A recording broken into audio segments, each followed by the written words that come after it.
What's up, I'm B.Nance and welcome to Brawltober. This is going to be 7 videos of villain versus villain action using the recall method.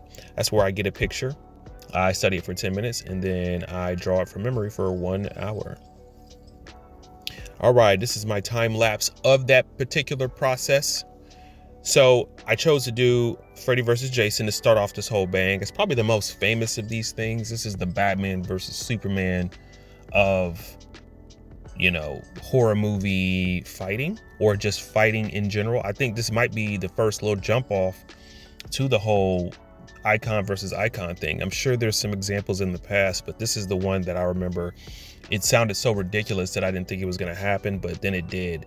And I really give this movie the credit for that whole push of versus movies, including Alien versus Predator, which I'm fixing to do here soon, if not the next one. So I remember this movie was whack. I mean, it's not whack now because I'm a horror movie guy, but when I was younger, I wasn't. And this was the silliest load of crap I've ever seen when I first saw it. It was just something to do with your friends on a Friday night. And going back as an adult to see the movie again, this, for the type of thing that I'm into, it's good.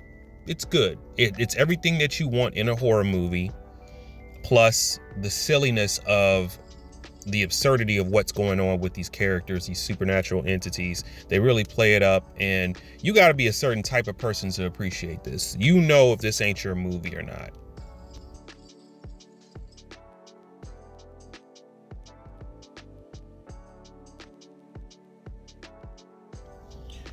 As I go through this, I look at my process here, and I'm a digital artist. I do digital and traditional. One of these days, I'm going to do a traditional version of this to show you that I got skills in both lanes. But with these digital arts, it gives you so much more options to change things up and come from a different direction when you're trying to draw these types of things. It is my preferred method to get things done quickly.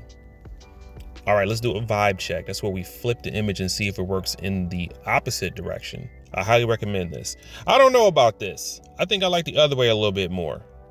The grayscale is pretty solid. This is another way of being able to check your values, and I color corrected it to see what it looked like. All right, folks, if you made it this far, please leave a like, do all the stuff that you hear other people doing, and I will see y'all on the next one. Peace.